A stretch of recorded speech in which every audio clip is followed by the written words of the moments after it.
본 방송에서 제공하는 투자 정보는 투자 판단에 대한 조언입니다. 방송에서 제공하는 주식의 가치, 가격 상승 및 하락에 대해서는 방송사에서 보장하지 않습니다. 시청자 여러분 안녕하세요. 월간 서울경제 진행의 백선혜입니다. 요즘 우리 시장의 상황이 굉장히 어렵습니다. 우리 시장 사면초가에 놓여 있습니다. 물가와 유가, 금리, 환율까지 좋지 못한 상황입니다. 좀 갇혀 있다라는 느낌이 드실 것 같은데요. 지수 역시도 지지부진한 양상이 펼쳐지고 있습니다. 벌써 4월 중순 정도를 지나고 있는데 이 중순 이후 그리고 다음 달까지 전략 어떻게 짜가면 좋을지 이야기 나눠보도록 하겠습니다. 오늘 테이버 작가 나와 있습니다. 어서 오세요. 안녕하세요. 네, 작가님 안녕하세요. 저희 방송 처음이시잖아요. 네, 처음 왔습니다. 자기소개 한번 부탁드리겠습니다. 안녕하세요. 반갑습니다. 주식하는 방송인, 방송하는 주식인 테이버라고 합니다. 네, 방송하는 주식인, 주식하는 방송인 테이버 작가님 오늘 모셔봤습니다. 자, 3월에는요, 사실 FOMC 의사록이 또 공개가 됐고 CPI도 공개가 됐습니다. CPI는 시장의 예상치를 상회하는 모습이 나타나면서 FOMC 의사록과 더불어서 CPI 수치까지 나오면서 이제 금리 인하 시기가 멀어진 것이 아니냐는 관측도 나오고 있고요. 더불어서 금리 인상 가능성까지 거론이 되고 있습니다. 자, 이런 시장의 상황 어떻게 바라보세요? 일단 시장에서는 제일 핵심이 되는 게 지금 문제는 주식이 흔들린다, 실적이 흔들린다 이런 게 아니라 지금 시장에서 걱정하는 거는 금리를 걱정하고 있다. 말 그대로 지금 채권 시장이 흔들리고 있는 부분 때문에 우리가 금리 인하가 뭐 6월에 되든 9월에 되든 12월에 되든 금리 인하를 하는 것은 당연합니다. 그리고 금리 인하를 한다라는 전제 조건은 경기가 어느 정도 꺾였을 때 금리 인하를 할 것이다라는 부분이고 그 상황에서 미국의 경기가 너무 좋다 보니까 금리 인하가 늦어진다라고 하는 부분이기 때문에 네. 지금 실제로 보시면은 3월에 소매 판매 같은 경우에는 오히려 더 늘어났어요.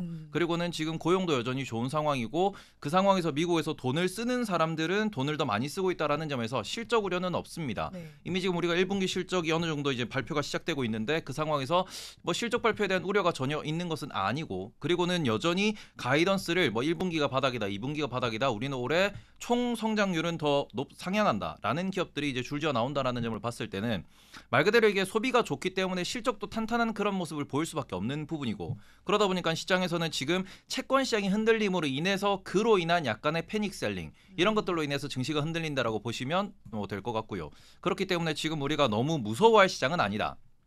이 시장에서 한 가지 우리가 좀 걱정이 되는 거는 유가가 여기서 만약에 뭐 브렌트유 기준으로 지금 90불인데 이게 100불, 110불, 120불까지 올라간다 그러면은 다시 인플레이션이 올라온다라는 얘기가 정말 현실화가 되겠죠. 네. 하지만 지금 수준에서는 그렇게까지 걱정할 필요가 없다라고 하는 건 어느 정도 중론이고요. 지금 그런 상황에서 뭐 CPI도 해석하는 사람 따라 다르긴 하지만 네. CPI가 높게 나왔는데 그 상황에서 이게 주택을 제외하면은 뭐 쉘터를 제외하면은 그렇게 높은 건 아니다. 라는 이야기도 나오고 있고 이건 좀 일시적이기 때문에 그래서 지금 여기서 국제유가가 다시 내려간다라고 하면은 오히려 괜찮아질 것이다. 그리고는 인플레이션 지금 뭐 PCE 기준으로 3%가 넘지 않은 상황이다 보니까 이 정도면은 여기서 이제 오르지만 않고 지속만 된다고 한다 그러면은 결국 금리 인하 방향으로 갈 거고 실제로 미국에 있는 완전 바닥에 있는 경제층 같은 경우에는 지금 많이 고통스러워하고 있다라는 거를 연준에서도 인정을 한 상황입니다. 그러다 보니까 지금 시장에서 핵심이 되는 거는 그래서 금리 인하 시점에 대해서 우리가 골든 타임이라고 볼 수 있는 그 타임을 6월이 아닌 건 알겠다. 근데 그래서 그게 9월이냐, 11월이냐, 12월이냐. 지금 한 번 할 가능성도 거론이 되고 있잖아요. 예, 그렇죠? 그래서 이거를 언제까지 할 거냐. 그리고 우리가 지금 금리 인하만 얘기하고 있는데 지금 당장 5월 1일에 있는 FOMC에서 그 얘기도 나올 거예요. QT 테이퍼링. 근데 QT 테이퍼링을 한다라는 것 자체도 어찌 보면은 금리 인하와 비슷한 효과를 낼 수 있다라는 점에서 네. 그렇게 되면은 QT 테이퍼링을 어느 정도 속도로 하느냐. 그리고는 지금 미국의 경기가 좋은 이유는 정부가 돈을 풀고 있기 때문이에요. 정부가 돈을 얼마나 더 풀 것이냐. 이런 부분에서 소비가 얼마나 유지될 것이냐는 어찌 보면은 그 상황에서 증시가 어느 정도까지 버텨내줄 수 있느냐가 결정이 되는 거기 때문에 네. 핵심은 실적입니다. 기업의 실적이 좋기 때문에 그 부분에서 증시가 완전히 급락하는 경우는 아직까지는 우리가 상정할 필요가 없다. 그렇기 때문에 지금은 선반영이 많이 되어 있는 시장이니까 방망이를 조금 짧게 잡으시고 네. 그런 식으로 약간 배팅을 휘두르시는 게 좋지 이런 상황에서 우리가 지금부터 2배를 간다라는 건 좀 어렵겠죠. 여기서부터 우리가 30% 빠진다. 그것도 확률이 매우 낮습니다. 네. 대부분의 사람들이 미국 증시 좀만 빠지면 살 거다 하는데 그러면 안 빠지거든요. 다들 가즈아를 외칠 때 빠진다라는 점에서는 네. 아직까지는 우리가 좀 더 편안하게 투자할 수 있는 시기다. 하지만 여기에서는 우리가 이제 높은 수익률을 단기에 거둘 수 있는 그런 시기는 아니다. 그러니까 네. 우리가 조심조심 투자를 하시는 게 정석대로 투자하시는 게 좀 더 맞지 않나라고 말씀을 드리고 싶습니다. 네, 일단 채권 시장이 흔들리게 되면서 패닉 셀링이 나온 것으로 보입니다. 하지만 미국 시장 자체는 좀 견조한 움직임 움직임이 나타나고 있다고 정리를 해주셨고요. 실적 발표 우려는 없겠습니다. 자, 그리고 유가도 이제 관전 포인트가 될 것 같은데 유가의 추이도 한번 살펴보시면 좋겠다라는 의견을 제시를 해주셨고요. 그렇다면 이런 상황 속에서 4월 시장 동안에 미국 시장과 우리 시장 성적표는 어떻게 바라보시나요? 일단은 우리나라도 마찬가지고 미국도 마찬가지고 핵심은 지금 우리나라는 삼성전자 하이닉스의 실적일 겁니다. 네. 이미 삼성전자가 잠정 실적을 발표를 하면서 오히려 우리가 서프라이즈라는 얘기를 다들 하셨어요. 네. 그리고 난 뒤에 조금 상승하다가 빠지긴 했으나 그런 상황에서 하이닉스를 보더라도 마이크론을 보더라도 미국에 있는 반도체 기업들을 보더라도 다들 실적이 서프라이즈가 나고 있습니다. 네. 지금 우리나라를 이끌고 갈 수 있는 핵심적인 포인트는 결국 AI 반도체에 대한 그리고는 그로 인해서 발생하는 우리나라의 수출 증대라는 건데 1월, 2월, 3월 계속 놓고 보시면 계속해서 수출이 늘어나고 있습니다. 그리고는 우리가 5월 1일 되면 또 확인할 수 있겠죠. 4월에도 수출이 더 늘어날 겁니다. 네. 그러면 우리나라가 과거에도 수출이 늘어나는 기간 동안에 증시가 크게 빠지지는 않았습니다.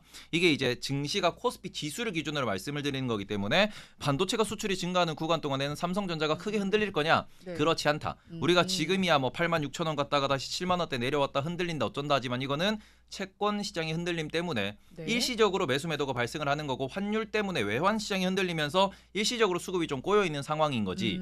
이게 다시 해결이 된다 그러면은 여전히 또 8만 원대에서 왔다 갔다 하는 모습을 보일 겁니다. 거기서 실적이 나올 때마다 레벨업을 하면서 이제 우상향하는 모습을 보일 거기 때문에 코스피 지수는 크게 흔들릴 걱정을 안 하셔도 될 겁니다. 네. 다만 이 부분에서 조금 걱정이 되는 우려스러운 부분은 뭐냐 그러면은 그 상황에서 고금리라고 하면 결국 유동성이 감소한다라는 유동성 네. 감소 감소 정책 말 그대로 우리가 이제 디레버리징이라고 부르는데 그러면 디레버리징 구간에 가장 위험한 건 뭐냐 그러면은 약간의 버블성 자산 혹은 유동성에 의해서 수급에 의해서 올라가는 자산들이고 그 자산들은 대부분 한국 시장에는 코스닥에 몰려 있어요. 네. 그러다 보니까 코스닥은 약간 좀 걱정스러울 수 있다. 하지만 코스피 같은 경우에는 크게 걱정할 필요가 없고 지금 미국 같은 경우에도 이제 S&P 500에 있는 기업들의 실적 같은 경우에는 계속해서 이제 서프라이즈가 나오고 있고 네. 계속해서 우상향하고 있습니다. 그래서 이런 부분에서는 지금 S&P 500이라든지 나스닥이라든지 코스피는 크게 걱정하실 필요가 없다. 다만 우리나라에서 삼성전자가 빠지지 않는 상황에서 자주 벌어지는 이슈는 뭐냐 그러면은 삼성전자만 올라가고 나머지 종목이 다 빠지는 시장. 혹은 삼성전자와 대형주만 올라가고 나머지 종목들이 다 밀리는 시장. 네. 이게 자주 연출이 되거든요. 실제로 보시면 올해 1, 2, 3월에 장이 좀 좋은 모습을 보이면서 코스닥에 있는 대부분의 기업들 PER을 계산할 수도 없을 만큼 조금 이제 좀 비싸졌다라고 평가할 수 있는 부분들이 네. 많다 보니까 이 상황에서는 최근에 삼성전자가 올라갈 때마다 개인 투자자가 들고 있는 종목들은 10%씩 20%씩 밀리는 모습을 자주 보이고 있습니다. 그래서 이런 부분에서는 조금 주의가 필요하고 그러면은 올해는 어떻게 전략을 가져가야 되냐? 대형주 중심으로 전략을 가져가셔야 된다. 그리고는 지금 세린메이도 많이 걱정을 하실 수 있는데 네. 지금 세린메이를 걱정한다라고 하는 거는 어찌 보면은 우리가 1분기에 전망했던 올해 실적 전망치가 약간은 과대 계상됐기 때문에 그게 좀 하향 조정되는 과정에서 여름 시즌을 맞이해서 좀 매도가 나올 수 있다라는 네. 게 세린메이라고도 볼 수 있는데 그런 부분에서는 세린메이는 크게 걱정하실 게 없다. 네. 특히 지금 삼성전자와 하이닉스가 서프라이즈를 내면서 달려가는 상황이다 보니 코스피는 너무 걱정하실 게 없다. 그렇기 때문에 우리가 올해 같은 경우에는 좀 더 실적에 기반한 투자를 하시는 게 좋고 가장 핵심이 되는 거는 결국 금리가 인하가 되든 말든 실적이 잘 나오는 기업이 있어요. 네. 그러니까 우리가 지금 금리 인하가 되면은 좀 더 레버리지를 많이 쓸 수 있고 유동성이 네. 많이 공급될 거며 그런 바이오가 좋을 수도 있고 성장주가 좋을 거다. 그런 건 하나의 시나리오입니다. 그런데 반도체를 기준으로 놓고 말씀을 드려보면은 우리가 지금 금리 인하를 하든 안 하든 AI 투자는 계속 지속이 될 거예요. 네. 그렇죠? 지금 우리가 최근에 올라가는 변압기라든지 아니면은 전선 쪽도 마찬가지고 그리고는 건설기계도 최근에 이슈가 좀 나오고 있는 부분 이런 부분들은 뭐냐 그러면은 정부가 지출을 하겠다라고 선언한 섹터입니다. 네. 미국 정부가 지출하겠다고 선언한 그런 섹터들 같은 경우에는 금리 인하랑 아무런 상관이 없어요. 그 상황에서 계속해서 외화를 벌어들이고 수출을 하다 보니까 그러면서 실적이 나오는 겁니다. 특히 우리나라에서 지금 화장품 아니면 네. 미용기기 같은 경우에도 그쪽은 금리 인하와 전혀 신경 쓸 게 네. 없죠. 그렇기 때문에 금리 인하와 별개로 움직이는 그런 기업들 같은 경우에는 실적대로 갈 수 있다. 네. 그러니까 우리가 지금 주목하셔야 되는 거는 다들 지금 공포스러울 수 있고요. 혹은 네. 지금 좀 마음이 흔들릴 수 있습니다. 5월 되면 팔아야 될 텐데 세린메이라고 하는데 네. 그런 부분에서 올해는 세린메이 걱정하실 필요가 없다. 작년에도 세린메이 별로 없었습니다. 그렇기 때문에 그런 부분에서 가는 종목들은 더 갈 것이다. 말 그대로 우리가 매크로 시장이 매우 탄탄하기 때문에 그런 부분에서 네. 여름 시장을 걱정하실 필요는 없다. 그리고 또 한 가지 말씀을 드리고 싶은 게 지금 우리가 이 채널을 보시고 유튜브 네. 채널을 보시고 많은 분들이 막 이런저런 정보를 찾아보십니다. 그럼 핵심이 되는 건 뭐냐 그러면은 네. 과거에는 계절성이라는 게 많이 존재를 했어요.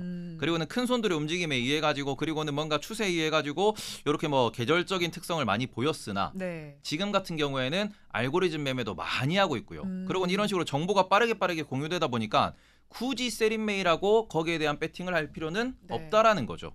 이미 지금 세린메이가 걱정되시는 분들은 이미 4월, 3월에 이미 현금 확보를 많이 하셨을 거고 그런 상황에서 여전히 실적이 잘 나오는 기업들 같은 경우에는 지수는 모르겠고 이 종목은 간다라고 하면서 좀 더 스마트하게 투자를 하고 있단 말이죠. 네. 이게 정보가 빠르게 유통이 되면서 변화하고 있는 시장의 흐름이고 알고리즘 매매가 엄청나게 많은 비율을 차지하기 시작을 하면서 변동성이 줄어들고 있는 그러한 특성의 결과로서 지금의 이런 시장이 형성됐기 때문에 과거에 세린메이였다라고 하면서 여름만 되면 20% 30% 빠질 거야는 네. 그건 너무 좀 비약적인 그런 이야기일 수 있다. 네. 그러니까 그런 부분에 있어서는 너무 걱정은 안 하셔도 된다라고 말씀을 드리고 싶습니다. 네, 일단 세린메이에 대한 걱정은 내려놓으셔도 될 것 같습니다. 우리나라 시장과 미국 시장 평가를 좀 해주셨는데요. 코스피 시장의 경우에는 걱정을 크게 하지 않아도 되겠지만 코스닥 시장은 약간 우려스러운 면이 있습니다. 또 미국 시장을 살펴봤을 때 S&P 500과 나스닥 쪽은 괜찮겠다라고 정리를 해주셨고요. 금리 이슈와 관계없이 실적이 나오는 기업을 지금 지점에서는 바라봐야 할 것 같은데요. AI와 반도체, 전력기기, 화장품, 미용, 의료기기 쪽 한번 살펴보시면 좋겠다라는 의견을 제시해 주셨습니다. 자, 벌써 이제 또 4월 중순을 지나고 있는 만큼 5월장을 대비를 해봐야 하잖아요. 저희가 5월장에는 어떤 관전 포인트가 있을까요? 5월장에도 계속해서 우리는 매크로 시장의 이슈가 가장 클 것이다. 그리고는 네. 결국에는 채권 시장의 이슈가 가장 크게 움직일 수밖에 없다라고 보셔야 될 것 같고 네. 특히 5월 같은 경우에는 우리나라에도 큰 이벤트가 하나 있죠. 엔비디아의 실적 발표. 네. 그러니까 5월 초 같은 경우에는 빅테크 기업들의 실적 발표가 쭉 있고 그리고 5월 중순 되면은 엔비디아의 실적 발표가 있습니다. 네. 그래서 그런 부분에 있어가지고 우리나라도 결국에는 5월에도 반도체 중심의 뭔가 이슈가 만들어질 네. 수 있고 그럼 5월 되면은 좀 더 차익 실현 매물이 나올 수도 있다라는 점을 말씀을 드리고 싶은데 왜냐 그러면은 네. 일단 6월 FOMC에서 뭐가 됐든 간에 금리 인하가 됐든 아니면은 이게 QT 테이퍼링이 됐든 아니면은 앞으로의 금리 인하 계획이 됐든 네. 또다시 점도표가 나올 겁니다. 그런데 지금 저는 감히 예상컨대 올해 금리 인하가 1회 있다 그러면은 네. 6월에 할 것 같다. 네. 6월 왜냐면은 이후는 어떻게 되는 거예요? 6월 이후에는 네. 6월에 하고 12월에 할 수 있을 것 같다. 그럼 쭉 동결하다가 다시 네. 또 12. 근데 이 부분은 네. 왜냐 그러면 계속해서 우리가 정치권에 대해서 말씀을 드릴 수밖에 없는데 네. 7월 되면은 본격적으로 이제 미국에서 대선에 대해서 이런 좀 이벤트가 많이 발생할 수밖에 네. 없습니다. 전당대회가 열리고 난 뒤에 각 지역마다 유세가 시작이 되는데 이미 지금도 트럼프 진영에서 이런 얘기를 하고 있어요. 지금 우리가 대선 전에 금리 인하하는 것 자체가 파월이 혹은 연준이 정치에 개입을 하는 것이다. 라고 지금부터 공격을 하고 있습니다. 네. 그러다 보니까 제가 생각했을 때는 6월이 마지막 기회다. 그러면은 9월과 11월 FOMC에서는 금리 인하를 아예 못한다라고 봐야 됩니다. 7월에도 마찬가지고요. 네. 그럼 우리가 앞으로 FOMC 구간 이제 3번 동안은 금리 인하를 못한다라고 상정을 해놓고 다시 바라보면은 6월에 금리 인하를 할 것인가 말 것인가에 대한 결정이 매우 중요해질 것이다. 지금 같은 경우에는 우리가 1, 2, 3월의 인플레이션 데이터를 보면서 이게 좀 위험한데라고 이야기를 하고 있으나 네. 6월 FOMC 전에는 4월, 5월 인플레이션 데이터를 보게 됩니다. 그러면은 그 상황에서 인플레이션 데이터가 4월, 5월에 다시 고개를 숙인다라고 하면은 말이 또 바뀔 수 있거든요. 그러니까 지금 우리가 작년부터 계속 연준의 뭔가 발언에 있어서 가두리 양식을 하고 있다라고 표현하고 있는데 네. 증시가 빠지고 심리가 안 좋아지면은 좋은 얘기를 해줘요. 인플레이션 그러니까 우리가 기대 인플레라고 하는 그런 데이터가 낮게 나오면은 좋은 얘기를 해줍니다. 네. 근데 이번 같은 경우에는 기대 인플레가 좀 올라갔습니다. 그것 때문에 발언이 세졌다라고 볼 수 있는 부분이기 때문에 다시 여기서 기대 인플레가 꺾여 내려간다라고 네. 하면은 6월 FOMC 전에 뭔가 톤이 좀 바뀔 수 있어요. 그리고는 6월에 점도표 상으로 우리가 시그널을 준다든지 혹은 거기에서 QT 테이퍼링에 대해 가지고 6월부터 시작한다라는 시그널을 준다. 이렇게 하면은 그 부분에선 시장이 다시 한번 뭔가 양적 완화라고 하는 이게 긴축이 좀 줄어들 수 있다라고 하는 그런 부분에 있어 가지고 약간의 그런 소통이 네. 발생할 수 있는 거거든요. 어제도 파월 의장이 이렇게 연설을 하면서 딱 강조했던 말이 뭐냐 그러면은 우리는 투명하게 시장과 소통하고 있다. 모든 것을 예상 가능하게 예측 가능하게 이야기하고 싶다라고 그렇게 또 밝혔습니다. 네. 그렇기 때문에 이런 부분에서는 인플레 데이터 올라왔기 때문에 우리가 다시 좀 더 보수적으로 변했고 인플레 데이터가 내려간다 그러면은 좀 더 긍정적으로 변하겠죠. 근데 이런 부분에서 지금 우리가 조심해야 되는 거는 인플레 데이터만 보고 있지만 다시 한번 말씀드리지만 바닥에서 올라오고 있는 연체율 네. 이런 것도 보셔야 돼요. 연체율이 올라오고 있다라는 거는 그 가장 이제 밑에 계층에 있는 그런 경제권에서의 무너짐이 발생하고 있는 거고 네. 이 부분에 있어가지고 이거는 금리 인하가 필요한 조치, 금리 인하로 가야만 하는 그런 네. 방향성을 또 만들 수 있는 거거든요. 한 번 인하해도 5.25%입니다. 그러다 보니까 오히려 우리가 작년부터 계속 이야기를 했던 부분이 예방적 차원, 보험적 차원의 네. 금리 인하가 필요할 수 있다. 한 번 정도는 먼저 낮춰놓고 인플레를 다시 한번 지켜봐도 상관없다라는 이야기를 할 수 있기 때문에 네. 이렇게 되면 우리가 6월 금리 인하가 완전히 확률이 제로가 됐냐? 그건 아직 아니다. 다만 6월에 인하를 한다고 하더라도 네. 그 다음에는 12월이 될지 1월이 네. 될지 모른다. 그리고는 만약에 4월과 5월 CPI도 높게 나온다 그러면은 정말로 6월에 못하고 우리는 12월부터 금리 인하를 시작할 수도 있다. 네. 그렇기 때문에 6월 FOMC가 매우 중요한 상황입니다. 7월과 9월은 별로 중요하잖아요. 대선이 있기 때문에. 그래서 6월 FOMC에서 어떤 점도표가 나오고 어떤 이야기가 나오는지에 따라 가지고 결국 시장의 움직임이 매우 좀 크게 변동이 있을 수 있다 보니까 그런 부분에서 5월 같은 경우에는 엔비디아 실적과 함께 이게 4월에 나오는 CPI 데이터가 정말로 3월에 이어서 또 높게 나온다 그러면은 네. 5월에는 또 주의를 해야겠죠. 그런 부분에서 약간의 우리가 네. 긴장감이 필요할 거고 약간의 채권 시장 흔들림이 있을 수 있는 거고 네. 만약에 여기서 오히려 채권 시장이 이게 인플레이션이 떨어진다 그러면은 채권 시장 같은 경우에는 다시 한번 네. 뭐 매수 랠리를 보일 수 있고 6월 금리 인하 기대감이 올라올 수 있다. 그리고 오히려 6월에 금리 인하를 한다라는 부분에서도 조금은 조심스러운 게 지금까지 시장이 계속 잘 달려왔기 때문에 네. 부러지지 않고 잘 달려왔기 때문에 첫 번째 금리 인하의 차익 실현하려는 이 매물 물량도 꽤나 많을 거예요. 네. 그래서 그런 부분에 있어가지고 5월, 6월 같은 경우에는 뭐 세린 메일을 조심하기보다는 네. 금리 인하에 대한 그런 뭔가 시장 투자자들의 반응 그게 어떻게 될지가 더 중요하다. 네. 그리고는 4월 CPI까지도 높게 나온다 그러면은 네. 시장에서 그거는 좀 더 채권 시장 흔들림으로 연결될 수 있으니 오히려 그런 부분에 있어가지고 우리가 좀 긴장을 해야 된다. 네. 그런 이거는 뭐 매년 반복되던 세린 메이가 아닌 이번 그 미국 대선과 맞물려 있는 FOMC에서의 의사결정 때문에 그 전에 뭔가 약간 손바뀜이 발생할 수 있는 그런 네. 포인트가 있다라는 점. 그래서 그 부분에 있어가지고 약간 지수나 채권 시장의 흔들림은 조심할 필요가 있는 게 5월이다. 이렇게 보시면 될 것 같습니다. 네, 5월 시장 일단 금리를 결정할 수 있는 여러 가지 데이터에 집중을 해 보셔야 될 것 같습니다. 일단 대선 이슈를 고려를 해 봤을 때 6월에도 금리를 인하할 가능성이 아주 사라지지는 않은 상황입니다. 그래도 만약에 가정을 했을 때 6월에 금리 인하를 하게 되더라도 그 이후는 12월이 될 것으로 예상된다는 점까지 짚어주셨고요. 엔비디아 실적 발표도 예정이 되어 있으니까 이 점까지 염두에 두시기 바랍니다. 자, 그런데 여기서 또 요즘 들썩이고 있는 부분이 지정학적 리스크로 인해서 유가 역시나 흔들리고 있습니다. 사실 근데 유가를 저희가 이렇게 신경 쓰는 이유는 이 유가 상승이 물가 상승을 또 자극할 수 있기 때문 아니겠습니까? 그렇기 때문에 또 금리와도 맞물리게 되는 만큼 이 부분을 살펴봐야 될 것 같은데 작가님께서는 그러면 유가 전망 어디까지로 상향치 보시고 또 하한가는 또 어디까지로 보실까요? 일단 저는 최근에 국제유가가 WTI 기준으로 네. 200주선에서 이제 트레이드가 될 때 아마 제가 기억하기로 70불 근처로 기억을 하는데 네. 거기서 저는 실제로 이제 제가 뭐 방송을 하고 있기 때문에 제 라이브 방송에서 네. 엑소모빌을 공개 매수했습니다. 음. 공개적으로 매수를 하고 바닥은 200주선을 네. 바닥으로 보시면 되지 않을까. 그러면서 공개 매수를 했고 제가 최근에 이스라엘과 이란의 전쟁 이슈가 나오고 난 뒤에 지난주에 엑소모빌을 절반을 익절했습니다. 저의 포지션은 국제유가 올 만큼 왔다라는 겁니다. 네. 왜 그렇게 보고 있냐 그러면은 지금 여기서 이란 같은 경우에는 이스라엘과 일단 그 영토 자체가 되게 떨어져 있는 상황이에요. 네. 그리고는 그런 상황에서 이스라엘이 정말로 이란의 본토를 공격한다.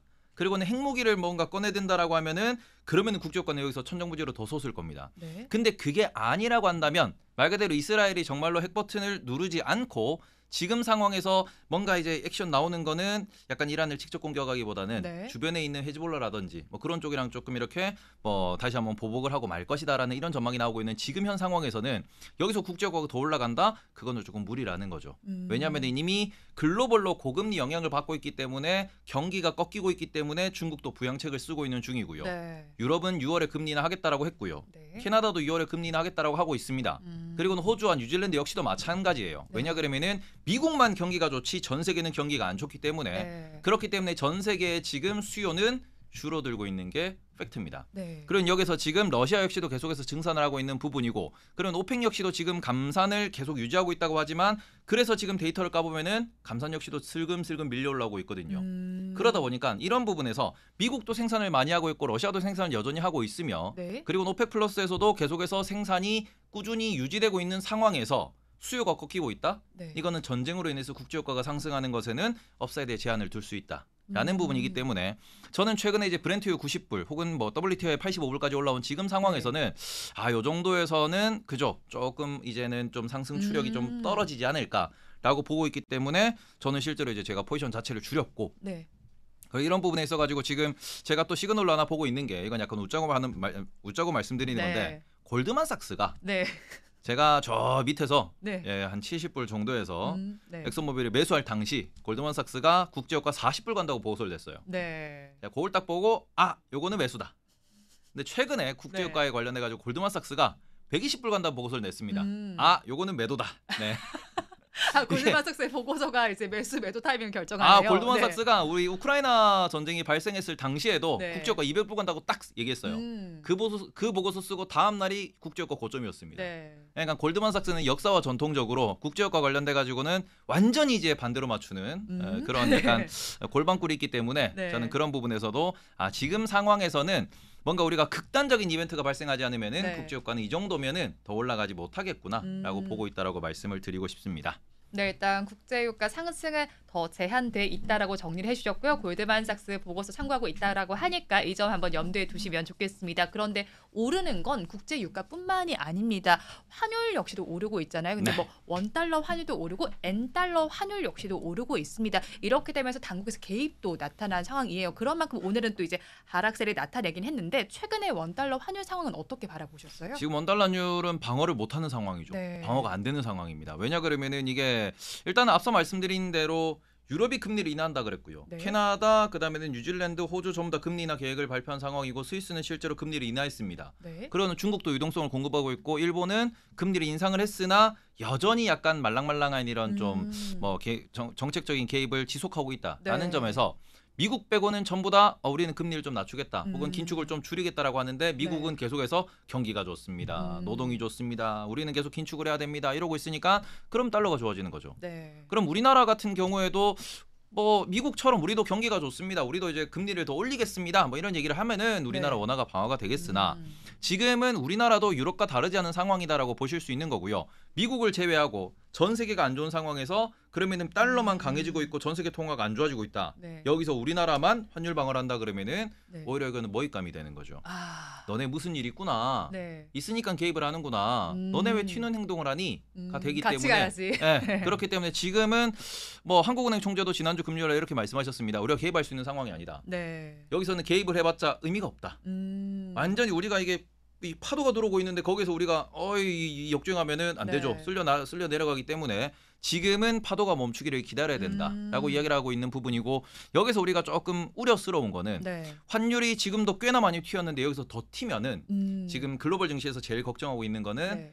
없었던 문제가 발생합니다. 어.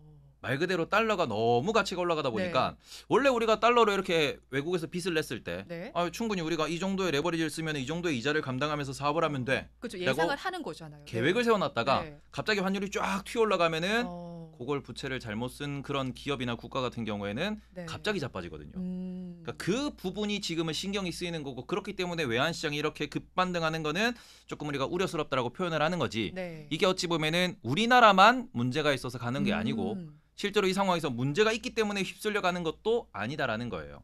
그냥 정책상으로 뭔가 분위기상으로 달러만 가즈아로 이제 움직이고 있는 부분이 네. 있다 보니까 요렇게 해서 뒤집어진 상황이지 여기에서 별다른 문제가 발생하지 않고 좀만 시간이 지나면은 다시 좀 안정화되는 모습을 보이고 그러면은 약간은 이제 그래서 원화가 어디까지 내려갈 수 있냐 그러면은 1330원 못 갈 거예요. 네. 이번에는 내려가면은 한 1360원, 1350원 그 정도에서 다시 멈추게 될 거다. 네. 왜냐하면 이게 약간의 그 방향성에서 한번 쏠림이 발생했기 때문에 그러고 난 뒤에 다시 미국이 뭐 금리 인하를 한다든지 얘기가 나와야 다시 한번 1,300원, 1,250원으로 내려갈 수 있기 때문에 이제는 우리나라가 외환시장에서 뭔가 환율 시장에서 해외여행 갈 때 네. 거의 우리가 좀 이렇게 돈을 많이 써야 되는 그런 상황이 발생을 했다 정도로만 보시면 되고 너무 걱정은 안 하셔도 된다.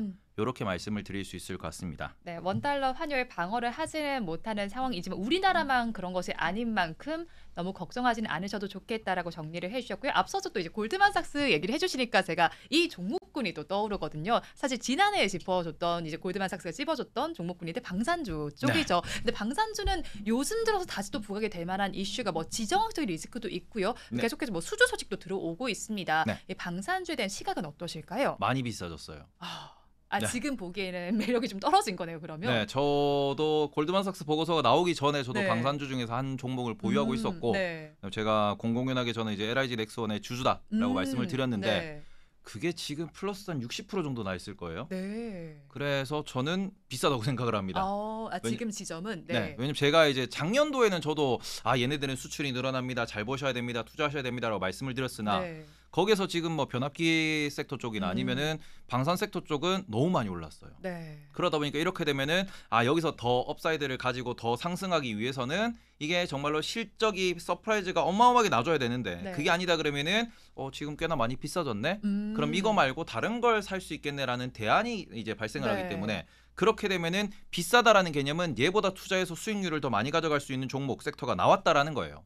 그렇기 때문에 보유자분들은 그대로 가져가도 되는 거예요? 보유자 같은 경우는 약간 네. 차트를 분석하면서 차트 매매로 접근할 수 있겠죠. 네. 하지만 이런 부분에 있어가지고 PER이 20배가 넘어가는 방산 섹터 같은 경우는 PER 20배라 그러면 상당히 비쌉니다. 네. 근데 그 상황에서 20배가 넘어간다라고 하면은 적어도 이제 어닝 서프라이즈 혹은 전년 대비 성장률이 15에서 20%씩 나와줘야 되는데 네. 그거를 과연 낼 수 있겠냐라는 겁니다. 그러니까 이 성장률을 계속 유지해준다 그러면은 PER 20배, PER 30배 낼 수 있죠. 네. 근데 지금 엔비디아가 포드 PER 기준 30배예요. 근데 엔비디아 같은 경우에는 연평균 성장률이 40% 50% 나옵니다. 네. 그러면은 PER 20배라고 하더라도 지금 어느 정도 성장률 기준으로 보시면은 전년 대비 영업이익 자체가 네. 15% 이상은 성장을 해줘야 돼요. 네. 그 정도는 되어줘야 사람들이 이제 믿고 계속해서 끌고 갈 것이고 그게 몇 년 동안 유지될 수 있다라는 믿음이 있어야 보유를 한다라는 겁니다. 네. 아니면은 매도하는 좀 경향이 강해질 수밖에 없기 때문에 네. 그렇게 놓고 보시면은 지금 성장 속도 대비로 놓고 보셨을 때는 네. 조금은 선반영이 많이 되었다. 좀 네. 쉬어갈 때가 되었다. 정도로 보시면 어떨까라고 말씀을 드리고 싶습니다. 네, 방산주 지금 바라보기엔 좀 비싸다라고 정리를 해주시면서 한 가지 말씀드릴 네. 건 있어요. 근데 지금 현대로템이나 네. LIG 넥선 같은 경우에는 시가총액이 4조 언저리에 있어요. 네. 근데 우리가 잘 기억하셔야 되는 거는 한 3조 5천억에서 4조 정도 되면은 꼭 나오는 말이 있어요. MSCI 편입이 네. 될 수도 있다. 그리고는 그 시가총액이 한 4조 네. 5천억 정도 지금 난 5조까지 정도는 올라가야 MSCI 네. 이제 편입이 좀 더 확실해질 텐데 그렇게 되면은 현대로템이나 LIG 넥선 같은 경우에는 MSCI 편입이 유력한 종목들이다 네. 보니 그런 부분에 있어가지고 여전히 좀 재료가 남아있는 상황이고 그걸 보고 매매하시는 분들이 좀 계시다 보니까 한 그 정도까지는 업사이드가 남아있지 않나. 그래서 그런 부분에서 이제 매매의 대상으로 지금부터는 뭐 2배, 3배 간다라기보다는 뭐 재료 매매 그리고는 네. 뭐 수주가 나왔다라고 할 때마다 약간의 모멘텀 매매를 하시면서 그런 식으로 단기 관점으로 접근을 하시고 장기적으로는 실적이 늘어나겠으나 지금 한 1, 2년치는 충분히 땡겨져 있는 상황이다. 네. 그래서 가격 부담도 존재하기 때문에 지금은 짧게 보시는 게 맞는 섹터다라고 정리하면 될 것 같습니다. 네, 일단 방산주 전반으로 짧게 보시되 현대로템과 LIG 넥슨의 경우는 MSCI 편입 이슈도 있을 수 있으니 이 점을 한번 염두에 두자라고 정리를 해주셨고요. 이제 가치와 관련된 얘기를 하다 보니까요. 총선 이후에 우리 주식 가치에 대한 생각이 또 듭니다. 기업 밸류 프로그램에 대해서도 좀 걱정이 되는 시점이고요. 거기에 금투세 폐지 역시도 한물 건너간 것이 아닌가 하는 생각이 든단 말이죠. 자, 이 부분 어떻게 작가님 바라보셨나요? 네, 지금부터 한 3시간 더 들어도 될까요? 네, 하셔도 됩니다. 편안하게 말씀해 주세요. 예, 일단은 저 PBR 관련돼 가지고는 네. 꼭 말씀드리고 싶은 게 저 PBR 관련된 기업들 대표적으로 은행, 네. 그다음에는 통신, 네. 그다음에는 우리가 뭐 자동차 쪽 이야기를 많이 합니다. 네. 근데 그런 기업들은 모두 다 이게 기업 밸류업이 있든 없든 간에 주주환원을 더 하겠다라고 이미 선언한 기업들입니다. 네. 그렇기 때문에 이 기업들 같은 경우에는 이게 뭐 기업 밸류업 프로그램이 나와서 주가가 올랐다 그게 아니에요. 네. 그렇기 때문에 그런 부분에서는 외국인들이 기업 밸류 프로그램이라는 그 단어에 우리나라의 저평가 주식들을 조금 더 찾아봤다라는 거지. 그걸 제외하고 그 기업들의 기본적인 방향성을 놓고 보시면은 여전히 주주환원을 확대하겠다라고 이야기를 밝힌 상황입니다. 다만 지금 공통적이게도 은행도 마찬가지, 자동차도 마찬가지 좀 이슈가 있는 거는 네. 그래서 현재 2024년 시황의 섹터가 우상향을 할 수 있냐라고 하면은 그게 조금 부정적이었거든요. 그래서 원래 잘 못 가던 기업들이었고 원래 좀 눌려있던 종목들이었어요. 네. 현대차 기아 같은 경우 보시면은 최근에 뭐 움직임을 놓고 보셔도 아시겠지만 테슬라만 놓고 보더라도 자동차가 안 팔린다는 얘기가 나오고 있고요. 네. 실제로 우리나라도 마찬가지, 미국도 마찬가지 중고차 가격이 지금 박살나고 있는 상황입니다.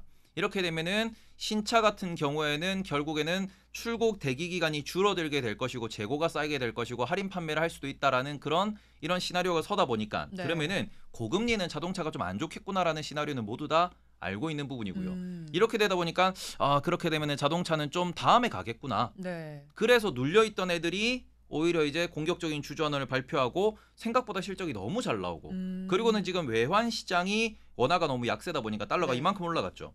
수출해서 달러 받아오는 현대차 기아가 실적이 네. 잘 나옵니다. 네. 그래서 그 부분에 있어서 환율 효과 때문에 그럼 현대차 기아가 올해도 실적이 그렇게 나쁘지 않겠구나. 라는 얘기가 나오면서 주가가 빠지지 않는 모양새를 네. 보이고 있다라고 보시면 될 것 같고, 금융주 같은 경우에는 지금 여전히 우리나라에 부동산 PF 이슈가 남아 있습니다. 네. 그런데 지금 부동산 PF도 마찬가지고, 그다음에 미국 같은 경우에도 상업용 부동산 이슈가 나왔는데 네. 지금 어저께 이제 뱅크 오브 아메리카의 실적이 나왔습니다. 네. 근데 걔네들이 대손을 엄청나게 잡았어요. 근데 이 손실을 엄청나게 잡은 게 뭐 때문이냐 그러면은 네. 거의 지금 우리나라 기준으로 줬더니 한 8조 정도 잡았거든요. 근데 그게 모두 다 상업용 부동산에서 나온 이제 소위 말하는 미수예요. 네. 대출을 해줬으나 못 받은 금액이고 부도 처리를 했다라는 겁니다. 음. 근데 이런 부분이 우리나라 은행권에서도 충분히 발생할 수 있는 부분이고, 작년 네. 연말에도 좀 많이 부각이 됐었는데 우리나라 은행권 역시도 해외 상업용 부동산에 직접 투자한 물량들이 꽤나 많습니다. 그래서 그 부분이 지금 들어왔을 때 이게 조금은 이제 마이너스로 잡힐 수 있는 부분이 있다 보니까, 그래서 이런 부분에서는 지금 금융주 역시도 계속해서 눌려있던 부분이었고, 그게 2월에 기업 밸류업으로 조금 이제 이슈가 됐었고, 그러고는 다시 한번 제자리로 돌아간 거거든요. 네. 그래서 지금은 우리가 부동산 PF가 좀 끝나고 고금리 상황이 끝나고 난 뒤에 네. 좀 더 장기 관점으로 보시면은 지금 우리 통신주나 아니면 은행주나 자동차 같은 경우에는 말 그대로 기업 주주 환원에 있어서 좀 더 네. 적극적으로 변했기 때문에 바텀이라고 부르는 락바텀이라고 부르는 이 저점이 올라가는 효과를 보여줄 겁니다. 네. 그래서 그런 부분에서는 이후에도 우리가 뭐 몇몇 이슈만 해결되면은 우상향 충분히 가능하다라고 좀 보시면 좋을 것 같고, 그래서 이게 기업 밸류업은 기업 네. 밸류업 덕분이 아닙니다. 네. 기업이 변했기 때문이고, 네. 반대로 지주사는 기업 밸류업으로 올랐으나 급격하게 떨어졌죠. 네. 왜 급격하게 떨어졌냐? 얘들은 주주 환원할 생각이 없거든요. 그러니까 그러니까 주주 환원을 해준다라는 기업들은 당연히 올라가는 거고요. 네. 주주 환원을 이게 조금 애매하게 혹은 주주 환원에 대해서 무관심한 종목들 같은 경우에는 당연히 떨어지는 거예요. 네. 이게 어찌 보면 시장이 당연하게 움직이는 네. 방향성이기 때문에 그런 부분에 있어서 종목 선정을 잘 하셔야 된다. 이렇게 좀 말씀을 드리고 싶고, 금투세요. 네. 금투세는 저도 네. 이제 투자를 꽤 오래 한 입장으로서, 네. 그리고는 미국의 세금을 내고 있는 입장으로서, 네. 저는 한국 투자도 하고 미국 투자도 하는데 과거부터 계속 말씀을 드렸습니다. 네. 금투세 도입을 할 거면은 제대로 합시다. 왜냐하면 저는 이제 금투세라고 하는 소위 말하는 이제 금융투자 종합 과세라고 하는 이 시스템에 대해서는 찬성을 하는 편이에요. 네. 왜 찬성을 하냐 그러면은 우리나라가 지금 뭐 은행 가서 계좌 만들기 상당히 어렵죠. 그런데 주식 계좌 같은 경우에는 비대면으로 쉽게 만들 수 있고요. 네. 그리고는 주식 계좌 같은 경우에는 실제로 그 사람이 거래를 하는지 안 하는지, 그 사람이 수익을 거뒀는지 안 거뒀는지에 대해서 딱히 검사를 안 해요. 맞죠? 네. 제가 앵커님의 계좌로 네. 매매를 한다고 해도 네. 문제가 발생하지 않습니다. 그렇죠? 이거는 분명히 불법임에도 불구하고 네. 문제가 발생하지 않아요. 그리고는 실제로 그런 방식에서도 계좌를 빌려줄 수 있습니다. 네. 왜? 빌려준 사람이 뭔가 불이익을 얻잖아요. 하지만 금융투자 과세가 되는 순간 네. 계좌를 빌려주고 제가 그 계좌로 수익을 내잖아요. 음. 그럼 앵커님이 세금을 내야 됩니다. 네. 그렇기 때문에 이제는 이렇게 되면은 차명계좌 거래 자체가 매우 까다로워집니다. 근데 차명계좌를 말씀드린 이유는 뭐냐 그러면은 지금 실제로 우리나라가 과거에 몇 년 동안 주가 조작이 정말 많이 발생을 했고 큰 이슈가 많았는데 네. 거기서 항상 이슈가 되는 거는 결국 그래서 차명계좌 문제였어요. 네. 다른 사람의 명의의 계좌에서 돌리고 이게 뭔가 주식 투자를 할 수 있는 혹은 주식 투자를 하면 안 되는 그런 사람들도 가족 계좌, 와이프 계좌에 삼촌 계좌에 엄마 아빠 계좌까지 다 끌어들여 가지고 네. 매매를 해버리거든요. 근데 그런 상황에서 그러면은 엄마 아빠 계좌에서 매매해서 수익이 났다. 네. 근데 그게 부모님한테는 거래세를 냈고 네. 그리고는 세금이 따로 부과되지 않습니다.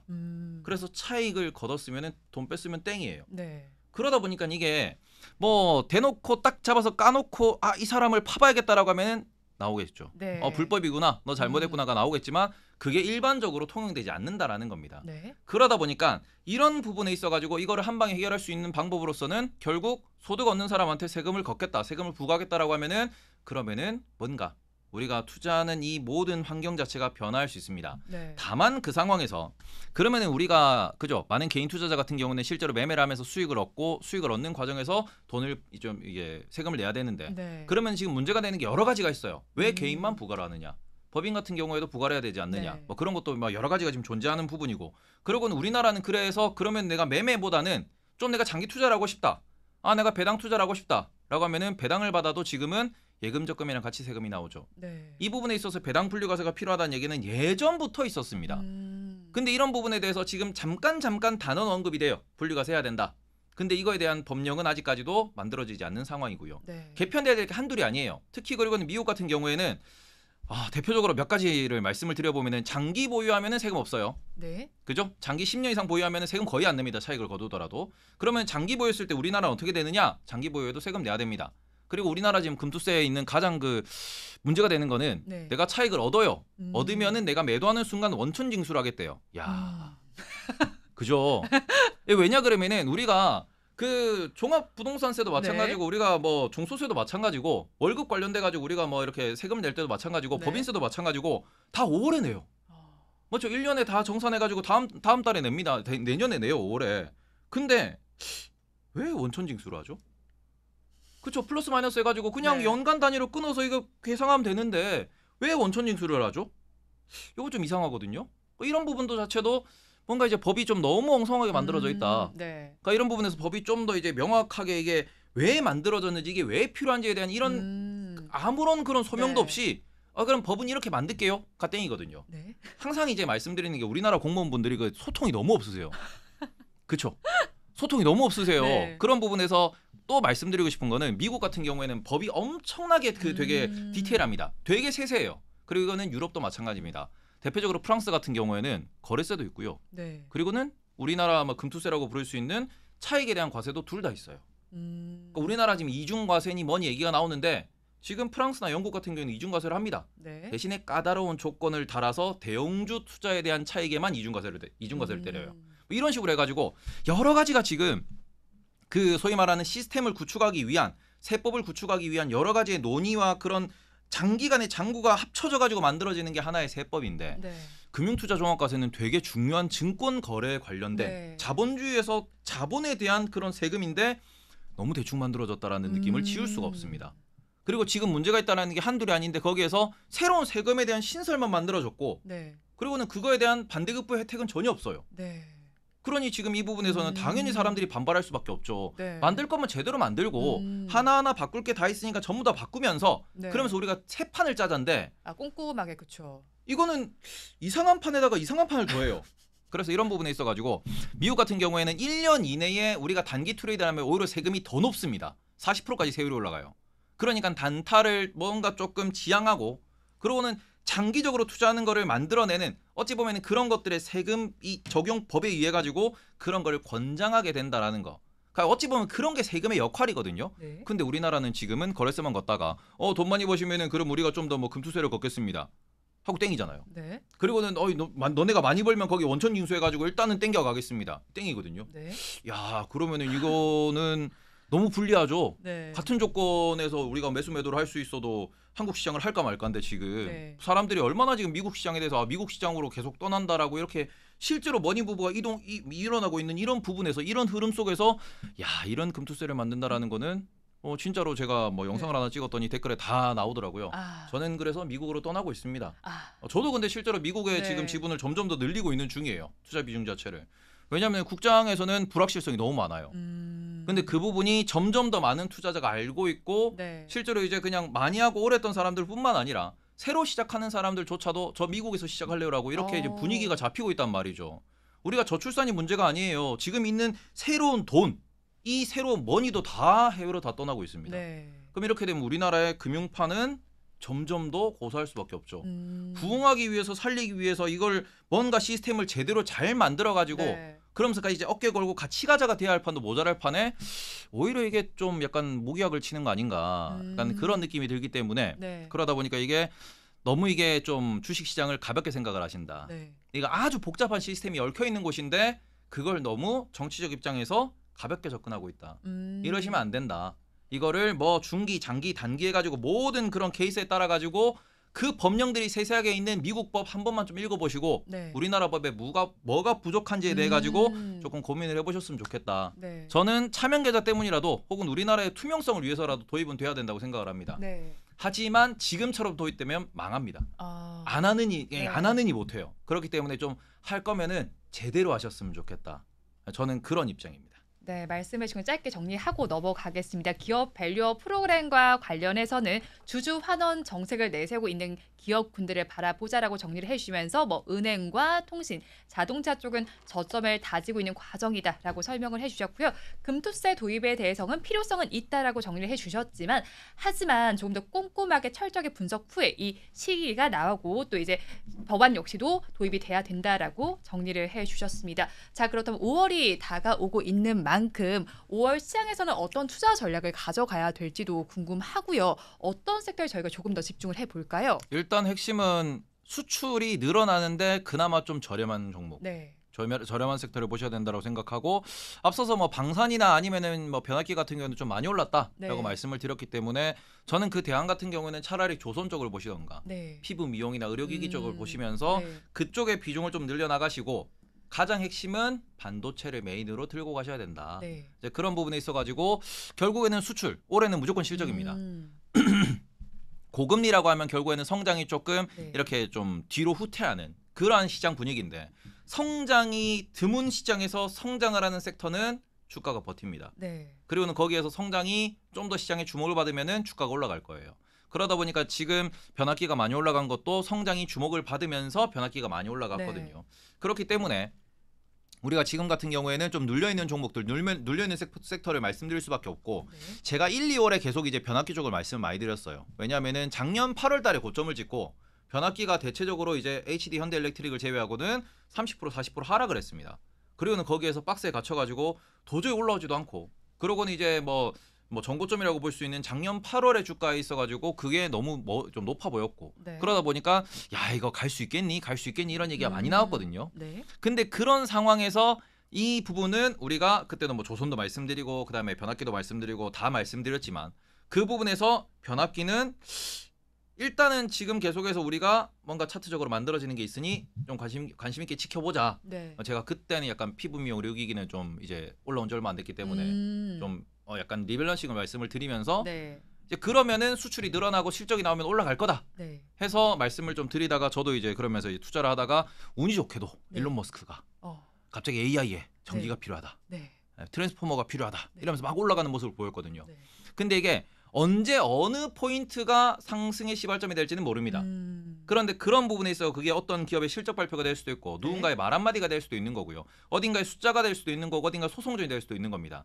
그런데 그런 부분에서 올라가기 시작하면은 특히 지금처럼 올라갈 종목이 되게 한정적일 때는 네. 찍히면 무섭게 올라가요. 그래서 작년에 우리가 HBM 관련 기업들이 그런 식으로 올라갔었고 네. 지금 변압기가 그런 식으로 올라갔습니다. 그러면 그 다음은 뭐가 될 것이냐라는 관점에서 우리가 좀 체크를 해보실 때 그나마 수급을 좀 버텨낼 수 있는 말 그대로 이게 기업들이 많고 실적 지키는 기업들과 네. 그리고는 이런 실적의 성장률이 좀 큰 기업들 같은 경우에는 그나마 화장품 쪽이라든지 미용기기 쪽이라든지 그런 쪽이나 아니면 반도체 소부장이나 디램 관련된 기업들 그런 소부장들 있어가지고 여전히 싼 종목들이 많거든요. 네. 그런 쪽 같은 경우에는 공부를 해서 조금 모아보시면은 걔네들이 수급이 꼽히는 순간 드라마틱하게 올라가는 모습을 또 발견하실 수 있을 거다. 그래서 그런 부분에서는 이게 약간 수급장이기 때문에 네. 한 번 올라가면은 올라갔다고 바로 목표 갔다고 바로 파시면 안 됩니다. 더 봐야 되는 거죠. 이게 왜냐하면은 네. 뭐 작년도에도 우리가 많이 느끼셨겠지만 섹터 하나가 딱 찍히고 어떤 네. 종목 하나가 딱 찍히면서 신고가를 쓰는 순간부터는 안 떨어져요. 특히 우리나라가 지금 애석하게도 공매도가 없는 상황이다 보니 네. 계속 올라가는 모습을 보이고 있습니다. 그래서 그런 부분에 있어서는 이게 내가 지금 수출이 여전히 늘어나지만 그 수출이 좀 차트에 반영되지 않았다 싶은 곳에 있어가지고 좀 보셨으면 좋겠고 그런 건 너무 어려워라고 하시면은 그냥 딱 한 종목 혹은 한 섹터라고 말씀드리면은 삼성전자 하이닉스 올해 계속 재밌을 거예요. 삼성전자 하이닉스는 올해 사셔도 올해 지금 가격대에서 사셔도 크게 손실 볼 확률이 낮습니다. 둘 중에 그럼 어떤 게 조금 더 매력적으로? 저는 보시는 하이닉스죠. 거예요? SK 하이닉스. 저는 네. 작년부터 하이닉스만 계속해서 말씀드리기 네. 때문에 그 부분에서는 뭐 하이닉스도 좋고 삼성전자도 좋고 지금 뭐 한 18만 원대 그리고는 뭐 삼성전자도 한 8만 원대 정도에서는 네. 충분히 우리가 매력적이다. 적어도 10% 정도씩은 연말까지 기대할 수 있고 여기서 우리가 AI가 더 불이 붙는다라고 하면은 그 이상도 우리가 노려볼 수 있기 때문에 네. 지금 상황에서는 반도체 대형주 삼성전자와 하이닉스 정도는 꼭 관심을 가지셨으면 좋겠다라고 말씀을 드리고 싶고요. 그리고 5월달에 한 가지 더 말씀드리고 싶은 게 네. 특히 코스닥 중심이긴 한데 네. 이게 그 최근에 신규 상장된 종목들 네. 그리고는 이게 신규 상장된 종목들 중에서도 약간 급등을 하면서 네. 코스닥 150이 순위권 안에 들어있는 종목들, 코스피 역시도 코스피 200에 들어있는 종목들 중에서는 네. 조금 가격이 비싸다라고 생각할 수 있는 기업들이 좀 있거든요. 네. 근데 그런 종목들 같은 경우에는 아마 6월 달에 공매도 재개 이슈가 나올 수 있는데 그 공매도 재개 이슈에 있어가지고 전 종목 공매도 재개는 불가능할 겁니다. 네. 하지만 코스피 200, 코스닥 150에 있어서는 공매도 재개도 가능할 수도 있다라는 의견이 많이 나오고 있기 때문에 네. 지금 대형주 같은 경우에는 지금도 뭐 개별 종목 같은 경우에는 선물 시장에서 매도도 가능하고요. 네. 그리고는 우리가 지수상에서 이제 인버스라고 표현하는 지수 하방 배팅 하는 ETF에다가 들어가면은 그런 종목들 같은 경우에는 약간 영향을 받고 있는데 특히 대형 종목들 같은 경우에는 이게 우리가 글로벌 지수에 편입되는 그런 기업들이 많다 보니 네. 이런 종목들에 대해서는 공매도를 풀어줄 가능성이 있다라는 이야기가 슬금슬금 나오고 있습니다. 네. 그러니까 대형주 중심으로. 근데 대형주 같은 경우에는 이게 신규 상장돼서 이게 약간 버블이 있는 종목들이나 네. 아니면은 바닥에서부터 쭉 올라오면서 최근에 좀 부각받았던 그런 기업들 같은 경우에는 네. 공매도가 이제 다시 재개되기 시작하면은 또 이게 또 약간의 수급 공방이 있을 수 있다라는 점 때문에 그런 종목들은 5월 달에는 미리미리 좀 비중을 줄여 놓으시는 게 좋지 않을까. 요거는 말씀을 드리고 싶습니다. 네, 일단 수출이 좋아지면서 실적 역시 좋아지는 기업을 먼저 바라보자라고 정리를 해주셨고요. 메인은 반도체입니다. 거기에 대해서 뭐 화장품과 미용 의료 기기 쪽도 바라볼만 하다라는 의견을 제시를 해주셨고요. 자, 거기에 더해서 이제 신규 상장주에 대한 의견도 주셨는데 공매도 재개에 대한 이슈도 있습니다. 자, 그런 만큼 코스피 200에 있거나 코스닥 150에 있는 종목들 위주로 한번 주의를 기울여 보자라고 정리까지 해주셨습니다. 사실 오늘 테이버 작가님께서 굉장히 많은 이야기를 해주셨어요. 저희가 네. 사실 준비된 질문들도 굉장히 많았었거든요. 네. 네, 그런데 자, 오늘 이야기를 다 듣지 못할 것 같아요. 네, 그런 만큼 다음 시간에 한 번 더 모시고 싶은데 네. 어떠세요? 네. 네, 오실 거예요? 네. 네, 날짜 바로 잡고. 저기 잠깐만 여기 앞에 PD님이랑 작가님들 너무 웃으시는데 네. 이 대본에 그런 건 없었는데. 대본에 그런 건 없었죠. 네. 네, 오늘 대본에 오늘 질문도 많이 했고 대답도 많이 했습니다. 제가 꼭 모시고 싶어서 이제 방송 통해서 공식적으로 좀 확인을 받으려고 제가 질문을 드려봤습니다. 그럼 다음 시간에 한 번 더 모시는 걸로 하고 낚였네요. 방송, 방송 마무리 지어보도록 하겠습니다. 오늘 테이버 작가님과 굉장히 많은 이야기 나눴으니까 많은 분들께서도 도움이 되셨으면 좋겠습니다. 오늘 말씀 고맙습니다. 네, 4월 중순이 지나가는 시점에서 이번 달 말까지 그리고 5월까지의 전략 알아봤습니다. 자, 오늘 방송 도움이 되셨기를 바라겠고요. 저희는 다음 이 시간에도 유익한 소식으로 찾아뵙겠습니다. 오늘도 함께해 주신 여러분 고맙습니다.